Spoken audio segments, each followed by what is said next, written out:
Everyone welcome to my channel. ತಮ್ಮೆಲ್ಲರಿಗೂ ನಮ್ಮ ಚಾನಲ್ಗೆ ಸ್ವಾಗತವನ್ನು ಕೋರುತ್ತಾ ಇವತ್ತಿನ ವಿಡಿಯೋದಲ್ಲಿ 2026-27ನೇ ಶೈಕ್ಷಣಿಕ ಸಾಲಿನ ವಿವಿಧ ಮೊರಾರ್ಜಿ ವಸತಿ ಶಾಲೆಗಳ ಇಲ್ಲಿ 6ನೇ ತರಗತಿಯ ಪ್ರವೇಶಕ್ಕೆ ಸಂಬಂಧಪಟ್ಟ ಹಾಗೆ ನಿನ್ನೆ ದಿನಾಂಕ ಇಲ್ಲಿ 16ನೇ ಮೇ 2026ರಂದು ಇಲ್ಲಿ ತಾತ್ಕಾಲಿಕವಾದಂತಹ ಒಂದು ಸೆಲೆಕ್ಷನ್ ಲಿಸ್ಟನ್ನು ಬಿಡುಗಡೆಗೊಳಿಸಿರುತ್ತಾರೆ. ಇಲ್ಲಿ ಸಾಕಷ್ಟು ವಿದ್ಯಾರ್ಥಿಗಳು ಕೇಳ್ತಾ ಇದ್ರಿ, ಏನು ಫಸ್ಟ್ ಲಿಸ್ಟ್ ಏನು ನಿನ್ನೆ ಬಿಟ್ಟಿದ್ದಾರೆ, ಆ ಲಿಸ್ಟಲ್ಲಿ ನಮ್ಮದು ಸೆಲೆಕ್ಷನ್ ಯಾಕಾಗಿಲ್ಲ ಅಂತ ಕೇಳ್ತಾ ಇದ್ರಿ. ಸಾಕಷ್ಟು ಇಲ್ಲಿ ವಿದ್ಯಾರ್ಥಿಗಳು ಇಲ್ಲಿ 80ಕ್ಕೂ ಹೆಚ್ಚು ಅಂಕ ಗಳಿಸಿದ್ದಾರೆ ಅಂತ ಹೇಳ್ತಾ ಇದ್ರಿ. ಇನ್ನು ಕೆಲವು ವಿದ್ಯಾರ್ಥಿಗಳು 75, 78 ಈ ರೀತಿ ಅಂಕಗಳು ಪಡೆದರೂ ಆಯ್ಕೆ ಆಗಿಲ್ಲ.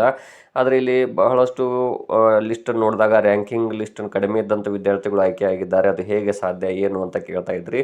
ಇದಕ್ಕೋಸ್ಕರ ನಾನು ಸಂಪೂರ್ಣವಾದಂತಹ ಒಂದು ಮಾಹಿತಿಯೊಂದಿಗೆ ತಮ್ಮೊಂದಿಗೆ ಇವತ್ತು ನೀಡ್ತಾ ಇದ್ದೀನಿ. ಎಲ್ಲ ವಿಷಯಗಳನ್ನು ಯಾವ ರೀತಿಯಾಗಿ ಇದು ಸೆಲೆಕ್ಷನ್ ಲಿಸ್ಟ್ ನಡೆದಿದೆ ಅನ್ನುವಂಥ ಮಾಹಿತಿ ನೋಡ್ತಾ ಹೋಗೋದಾದರೆ ಇಲ್ಲಿ ನೋಡ್ಬೋದು, ಇಲ್ಲಿ ಏನು ಮೊರಾರ್ಜಿ ಪ್ರವೇಶ ಪರೀಕ್ಷೆ ನಡೆದಂಥ ಸಂದರ್ಭದಲ್ಲಿ ನಾನು ಸಾಕಷ್ಟು ಬಗ್ಗೆ ಮಾಹಿತಿ ತಿಳಿಸಿದ್ದೆ, ಯಾವ ರೀತಿ ಸೆಲೆಕ್ಷನ್ ನಡೀತದೆ ಅಂತ. ಅಲ್ಲಿ ನೋಡ್ತಾ ಹೋದಾಗ ವಿದ್ಯಾರ್ಥಿಗಳು ಪಡೆದುಕೊಂಡಂಥ ಅಂಕಗಳು ಹಾಗೂ ಅವರ ಶಾಲಾವಾರು ಆದ್ಯತೆ ಹಾಗೂ ಅವರ ಮೀಸಲಾತಿ ಆಧಾರ ಮೇಲೆ ಸೆಲೆಕ್ಟ್ ಆಗಿರ್ತಾರೆ.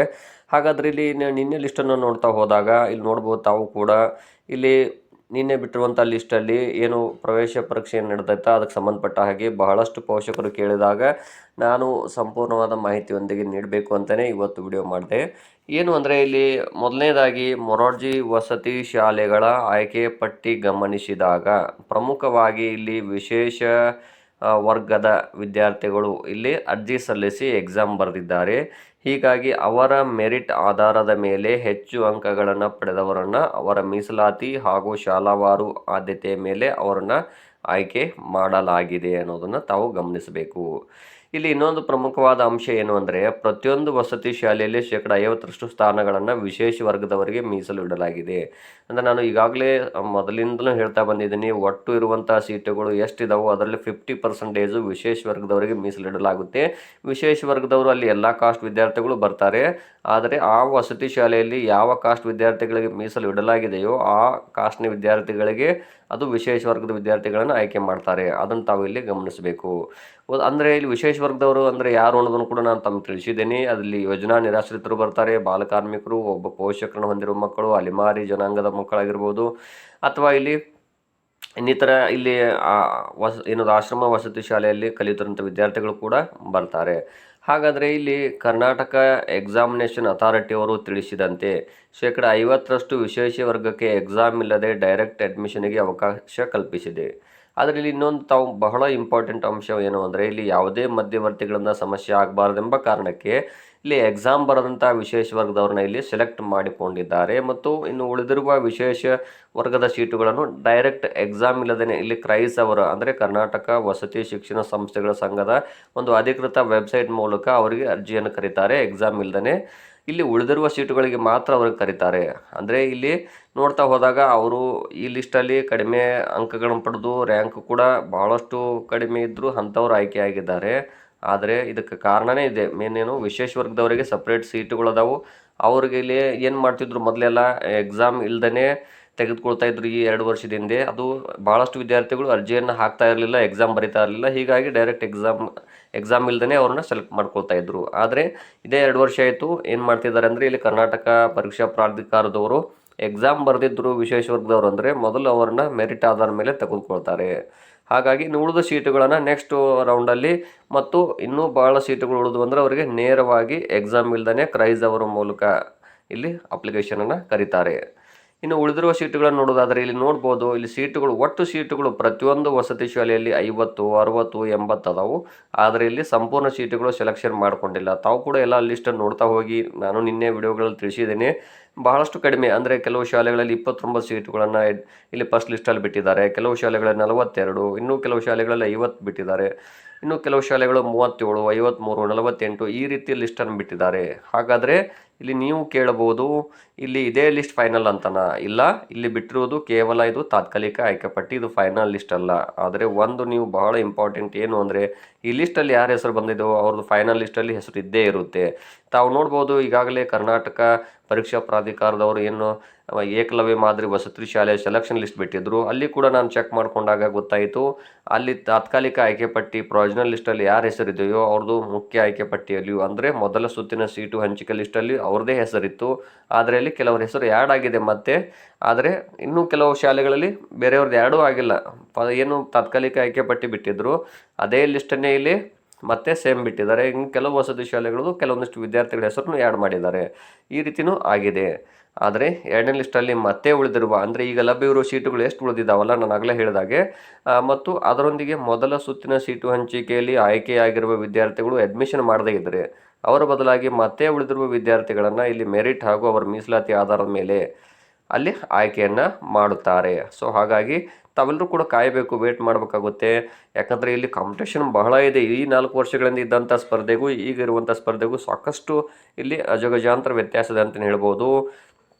ನಾನು ನೆಕ್ಸ್ಟ್ ಹೇಳ್ತಾ ಹೋಗ್ತೀನಿ ನಿಮಗೆ. ಏನು ಅಂದರೆ ಇಲ್ಲಿ ಮೊದಲೆಲ್ಲ ಏನಾಗ್ತಿತ್ತು, ಯಾವುದೇ ಪ್ರಚಾರ ಇರ್ತಿರಲಿಲ್ಲ. ಮೊರಾರ್ಜಿ ವಸತಿ ಶಾಲೆಗಳದ್ದು ಅಪ್ಲಿಕೇಶನ್ ಕಾಲಾಗಿದ್ದಾರೆ ಅಂತ ಗೊತ್ತಾಗ್ತಿದ್ದಿಲ್ಲ. ಮತ್ತು ಈಗ ಎಲ್ಲ ವಸತಿ ಶಾಲೆಗಳಲ್ಲೂ ಬಹಳಷ್ಟು ಬದಲಾವಣೆಗಳಾಗಿದ್ದಾವೆ. ವಸತಿ ಶಾಲೆಗಳಲ್ಲಿ ಸಾಕಷ್ಟು ಸೌಲಭ್ಯಗಳೊಂದಿಗೆ ಉತ್ತಮ ಶಿಕ್ಷಣ ಕೂಡ ನೀಡ್ತಾ ಇದ್ದಾರೆ. ಮತ್ತು ಎಲ್ಲ ವಿದ್ಯಾರ್ಥಿಗಳನ್ನ ಆ ಶಾಲೆಗಳಿಗೆ ಅಡ್ಮಿಷನ್ ಮಾಡಿಸ್ಬೇಕಂತ ಒಂದು ಕನಸಿರುತ್ತೆ. ಹೀಗಾಗಿ ಭಾಳಷ್ಟು ವಿದ್ಯಾರ್ಥಿಗಳು ಕೋಚಿಂಗ್ ಕೂಡ ಪಡ್ಕೊಂಡಿರ್ತಾರೆ. ಸಾಕಷ್ಟು ಅಂಕಗಳನ್ನು ಪಡೆದು ಇಲ್ಲಿ ಸೇಮ್ ಅಂಕಗಳನ್ನು ಪಡೆದವರು ಕೂಡ ಬಹಳ ವಿದ್ಯಾರ್ಥಿಗಳಿರ್ತಾರೆ. ಇನ್ನು ಬಹಳಷ್ಟು ವಿದ್ಯಾರ್ಥಿಗಳು ಮತ್ತು ಪೋಷಕರು ಕೇಳ್ತಾ ಇದ್ರಿ, ನಮ್ಮ ಮಗ ಅಥವಾ ಮಗಳು 90, 80, 78 ಈ ರೀತಿ ಅಂಕಗಳನ್ನು ಪಡೆದಿದ್ರೂ ಸೆಲೆಕ್ಟ್ ಆಗಿಲ್ಲ, ಅದಕ್ಕೆ ಕಾರಣವೇನು ಅಂತ ನೋಡಿ. ಇಡೀ ಕರ್ನಾಟಕದಲ್ಲಿರುವಂಥ ಶಾಲೆಗಳ ಸಂಖ್ಯೆ ಎಷ್ಟಿದಾವೆ? 847 ಇದಾವೆ. ಸೀಟುಗಳು 43,070. ಇದಕ್ಕಿಂತ ಒಂದೇ ಒಂದು ಸೀಟ್ ಕೂಡ ಹೆಚ್ಚಿಲ್ಲ ಅಂತ ಗಮನಿಸಬೇಕು. ಪರೀಕ್ಷೆ ಮೂಲಕ ಎಷ್ಟು ಅಂದರೆ 21,535 ಸೀಟುಗಳು ಇಲ್ಲಿ ಪರೀಕ್ಷೆ ಮೂಲಕ ತೆಗೆದುಕೊಳ್ತಾರೆ. ನೋಡಿರಿ, ಎಕ್ಸಾಮ್ ಬರೆದವರು ಇಡೀ ಸ್ಟೇಟಲ್ಲಿ ನೋಡ್ತಾ ಹೋದಾಗ 2,26,643 ವಿದ್ಯಾರ್ಥಿಗಳು ಎಕ್ಸಾಮ್ ಬರೆದಿದ್ದಾರೆ. ಹಾಗಾದರೆ ಇಲ್ಲಿ ಲಭ್ಯವಿರುವ ಸೀಟುಗಳು ನೋಡ್ತಾ ಹೋಗಿ, ನಿಮ್ಮ ತಾಲೂಕಿನಲ್ಲಿ ಎಷ್ಟು ವಸತಿ ಶಾಲೆಗಳದಾವು, ಆ ವಸತಿ ಶಾಲೆಗಳಲ್ಲಿ ನಿಮ್ಮ ಕಾಸ್ಟ್ಗೆ ಎಷ್ಟು ಸೀಟುಗಳು ಲಭ್ಯ ಇದಾವೆ. ನಿಮ್ಮ ಕಾಸ್ಟ್ನ ವಿದ್ಯಾರ್ಥಿಗಳು ಸಾಕಷ್ಟು ಎಕ್ಸಾಮನ್ನು ಬರೆದಿದ್ದಾರೆ. ಅದರಲ್ಲೂ OBC ವಿದ್ಯಾರ್ಥಿಗಳು ಸಾಕಷ್ಟು ಅರ್ಜಿ ಸಲ್ಲಿಸಿ ಎಕ್ಸಾಮ್ ಬರೆದಿದ್ದಾರೆ. ಅವರು ಜಾಸ್ತಿ ಅಂಕಗಳನ್ನು ಕೂಡ ಪಡ್ಕೊಂಡಿದ್ದಾರೆ. ಸೀಟುಗಳ ಸಂಖ್ಯೆ ಬೆರಳೆಣಿಕೆ ಎಷ್ಟಿದಾವೆ ಅಲ್ಲಿ. ಮತ್ತು ಆಯ್ಕೆ ಮಾಡಬೇಕಾದಾಗ ಸೇಮ್ ಅಂಕಗಳನ್ನು ಪಡೆದವರೇ ಭಾಳ ಮಂದಿ ಸಿಗ್ತಾರೆ. ನಾನು ಕಳೆದ ವರ್ಷದ ಕೂಡ ನೋಡಿದ್ದೀನಿ, ಅದರ ಹಿಂದಿನ ವರ್ಷ 2024ನೇ ಸಾಲಿನಲ್ಲೂ ನೋಡಿದ್ದೀನಿ. ಸೇಮ್ ಅಂಕ ಪಡೆದವರು ಭಾಳಷ್ಟು ವಿದ್ಯಾರ್ಥಿಗಳಿದ್ದಾರೆ. ಹಾಗಾಗಿ ಅಲ್ಲಿ ಸೆಲೆಕ್ಷನ್ ತುಂಬ ಕಷ್ಟ ಆಗುತ್ತೆ. ಆವಾಗ ಅವ್ರು ಏನು ಮಾಡ್ತಾರೆ, ಒಂದು ನಿಯಮ ಇದೆ, ಅದರ ಬಗ್ಗೆ ನಾನು ನೆಕ್ಸ್ಟ್ ವಿಡಿಯೋದಲ್ಲಿ ತಿಳಿಸ್ತೀನಿ. ಸೇಮ್ ಅಂಕ ಪಡೆದಾಗ ಯಾರನ್ನ ಆಯ್ಕೆ ಮಾಡ್ತಾರೆ ಅಂತ. ನಿಮ್ಮ ಕ್ಯಾಟಗರಿ ಇರುವ ಸೀಟುಗಳ ಸಂಖ್ಯೆ ಕಡಿಮೆ ಇದ್ದಾಗ ಅವ್ರು ಆಯ್ಕೆ ಮಾಡೋದಾದರೂ ಯಾರನ್ನು, ಅದನ್ನು ತಾವು ವಿಚಾರ ಮಾಡಬೇಕಾಗುತ್ತೆ. ಇಲ್ಲಿ ಪರಿಶಿಷ್ಟ ಜಾತಿ ವಿದ್ಯಾರ್ಥಿಗಳಿಗೆ ಒಳ ಮೀಸಲಾತಿ ಕೂಡ ಜಾರಿಯಾಗಿದೆ. ಪರಿಶಿಷ್ಟ ಜಾತಿ ವಿದ್ಯಾರ್ಥಿಗಳು ಕೂಡ ನಾನು ಕೇಳ್ತಾ ಇದ್ರಿ, ಏನು ಅಂದರೆ ಇಲ್ಲಿ ನಮ್ಮದು ಮಾರ್ಕ್ಸ್ಗಳು ಜಾಸ್ತಿ ಆಗಿದಾವೆ ಆದರೂ ನಾನು ಸೆಲೆಕ್ಟ್ ಆಗಿಲ್ಲ ಅಂತ ಕೆಲವು ಜಿಲ್ಲೆಗಳಲ್ಲಿ. ಯಾಕೆ ಅಂದರೆ ಅಲ್ಲಿ ABC ವರ್ಗಗಳಾಗಿ ಡಿವೈಡ್ ಮಾಡಿದ್ದಾರೆ. ಪ್ರತಿಯೊಂದು ವರ್ಗದಲ್ಲೂ ಪರ್ಸೆಂಟೇಜಸ್ ಡಿಫ್ರೆನ್ಸಸ್ ಇದೆ. ಹಾಗಾಗಿ ಈ ಸಾರಿ ಸೆಲೆಕ್ಷನ್ ಆಗಿಲ್ಲ ಅಂತ ಹೇಳ್ಬೋದು. ಇನ್ನು ಪರಿಶಿಷ್ಟ ಜಾತಿ ವಸತಿ ಶಾಲೆಯಲ್ಲಿ OBC ಅವರಿಗೆ ಕೇವಲ 7 ಸ್ಥಾನಗಳಿರ್ತಾವೆ. ಅದರಲ್ಲಿ 4 ವಿಶೇಷ ವರ್ಗಕ್ಕೆ ಮೀಸಲಿಟ್ಟರೆ ನಿಮ್ಮದು ಸೆಲೆಕ್ಷನ್ ಆಗೋದಿಲ್ಲ. ಇನ್ನು ಜಾಸ್ತಿ ಸೇಮ್ ಅಂಕ ಪಡೆದಂಥವ್ರ ಬಗ್ಗೆ ನಾನು ಮತ್ತೆ ನೆಕ್ಸ್ಟ್ ವಿಡಿಯೋದಲ್ಲಿ ತಿಳಿಸ್ತೀನಿ. ಇನ್ನೂ ಬಹಳ ಸೀಟುಗಳು ಖಾಲಿ ಉಳಿದಿರುವ ಸೀಟುಗಳು ವಿಶೇಷ ವರ್ಗಕ್ಕೆ ಹಾಗೂ ಮೆರಿಟ್ ಆಧಾರದ ಮೇಲೆ ಎರಡನೇ ಲಿಸ್ಟ್ನಲ್ಲಿ ಬಿಡುಗಡೆ ಆಗುತ್ತೆ. ಅದಕ್ಕೋಸ್ಕರ ತಾವು ಕಾಯಬೇಕಾಗುತ್ತೆ. ಇನ್ನು ಸೆಕೆಂಡ್ ಒಂದು ಬಿಡುಗಡೆ ಆಗ್ತದೆ. ಮತ್ತು ಇದು ಫೈನಲ್ ಲಿಸ್ಟಲ್ಲಿ ಇನ್ನೂ ಕೆಲವರು ಆ್ಯಡ್ ಆದರೂ ಆಗ್ಬೋದು.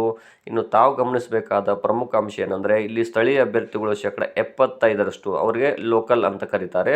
ನೀವು ಲಿಸ್ಟಲ್ಲಿ ನೋಡ್ಬೋದು, ಲೋಕಲ್ ನಾನ್ ಲೋಕಲ್ ಅಂತಿದೆ, ಅಲ್ಲಿ ಮೀಸಲಾತಿ ಏನು ಕೊಟ್ಟಿದ್ದಾರೆ. ನಿಮ್ಮ ಜಿಲ್ಲೆಯ ಸ್ವಂತ ತಾಲೂಕು ಏನಿದೆ ನಿಮ್ಮದು, ಅಲ್ಲಿ 75% ವಿದ್ಯಾರ್ಥಿಗಳನ್ನ ಆಯ್ಕೆ ಮಾಡ್ತಾರೆ. ಔಟ್ ಆಫ್ ತಾಲೂಕಿನವ್ರನ್ನ 25% ಆಯ್ಕೆ ಮಾಡ್ತಾರೆ. ಅದು ನಿಮ್ಮ ಜಿಲ್ಲೆಯಲ್ಲಿರುವಂಥ ಬೇರೆ ತಾಲೂಕಿನ ವಿದ್ಯಾರ್ಥಿಗಳಿಗೆ ನಾನ್ ಲೋಕಲ್ ಅಂತ ಕರೀತಾರೆ. ಇನ್ನು ಇಲ್ಲಿ 80 ಅಂಕ ಪಡೆದ ವಿದ್ಯಾರ್ಥಿಗಳು ಆಯ್ಕೆ ಆಗಿಲ್ಲ, ಆದರೆ 79 ಅಂಕ ಪಡೆದವರು ಆಯ್ಕೆಯಾಗಿದ್ದಾರೆ. ಇದು ಹೇಗೆ ಸಾಧ್ಯ ಅಂತ, ನಿಮ್ಮ ತಾಲೂಕಿನಲ್ಲಿ ಸ್ಪರ್ಧೆ ಜಾಸ್ತಿ ಇದೆ, ಔಟ್ ಆಫ್ ತಾಲೂಕಿನ ಸ್ಪರ್ಧೆ ಕಡಿಮೆ ಇದೆ. 75% ತಾಲೂಕಿನ ವಿದ್ಯಾರ್ಥಿಗಳನ್ನ ಆಯ್ಕೆ ಮಾಡ್ತಾರೆ. ಇನ್ನುಳಿದಂಥದ್ದು 25% ಹೊರಗಿನ ತಾಲೂಕಿನ ವಿದ್ಯಾರ್ಥಿಗಳನ್ನು ಆಯ್ಕೆ ಮಾಡ್ತಾರೆ. ಅಲ್ಲಿ ತಾವು ಗಮನಿಸಬೇಕಾದೇನು ಅಂದರೆ ಅಲ್ಲಿ ಕಡಿಮೆ ಅಂಕ ಪಡೆದವರು ಇದ್ದಲ್ಲಿ ಅವರಲ್ಲಿನೇ ಹೆಚ್ಚು ಅಂಕ ಪಡೆದವರನ್ನು ಮೆರಿಟ್ ಆಧಾರ ಮೇಲೆ ಆಯ್ಕೆ ಮಾಡ್ತಾರೆ. ಬಟ್ ನಿಮ್ಮ ತಾಲೂಕಲ್ಲಿ ಜಾಸ್ತಿ ಪರ್ಸೆಂಟೇಜ್ ಇರುತ್ತೆ, ಜಾಸ್ತಿ ಅಂಕಗಳನ್ನು ಪಡೆದವರು ಇರ್ತಾರೆ. ಆಗ ಏನು ಸಮಸ್ಯೆ ಆಗುತ್ತೆ ಅಂದರೆ ಅಲ್ಲಿ ಹೈಯೆಸ್ಟ್ ಅಂಕ ಪಡೆದವ್ರನ್ನ ಆಯ್ಕೆ ಮಾಡ್ತಾರೆ. ಮತ್ತು ಅಲ್ಲಿಯೂ ಕೂಡ ಸೇಮ್ ಅಂಕ ಪಡೆದವರು ಭಾಳ ಜನ ಇದ್ದಾರೆ. ತಾವು ಕೂಡ ನೋಡ್ಬೋದು, 9,500 ಪೇಜುಗಳಿದಾವೆ. ಅದು ಏನು ಮೆರಿಟ್ ಲಿಸ್ಟ್ ಬಿಟ್ಟಿದ್ದಾರೆ ಇಡೀ ಸ್ಟೇಟ್ ಲೆವೆಲ್ದು.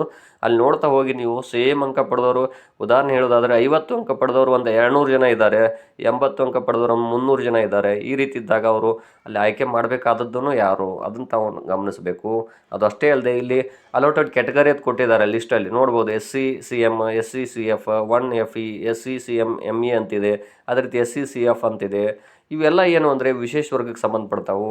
ವಿಶೇಷ ವರ್ಗ ಅಂದರೆ ಅಲ್ಲಿ ಎಲ್ಲ ಕಾಸ್ಟ್ ವಿದ್ಯಾರ್ಥಿಗಳು ಬರ್ತಾರೆ, ಅದನ್ನು ತಾವು ಗಮನಿಸಬೇಕು. ಕೇವಲ ಪರಿಶಿಷ್ಟ ಜಾತಿ ಅಥವಾ ಇಲ್ಲಿ ಹಿಂದುಳಿದ ವರ್ಗ ಅಂತಲ್ಲ, ಎಲ್ಲ ಕಾಸ್ಟ್ನ ವಿದ್ಯಾರ್ಥಿಗಳು ಬರ್ತಾರೆ. ಅಲ್ಲಿ ಅವರು ವಿಶೇಷ ವರ್ಗದ ಅಪ್ಲಿಕೇಶನ್ನ ಸೂಕ್ತ ದಾಖಲೆಗಳು ಕೊಟ್ಟಿದ್ದಲ್ಲಿ ಅವ್ರದನ್ನು ಪರಿಗಣಿಸ್ತಾರೆ ಅನ್ನುವಂಥ ಮಾಹಿತಿಯನ್ನು ತಮ್ಮ ತಿಳಿಸ್ತಾ ಇದ್ದೀನಿ.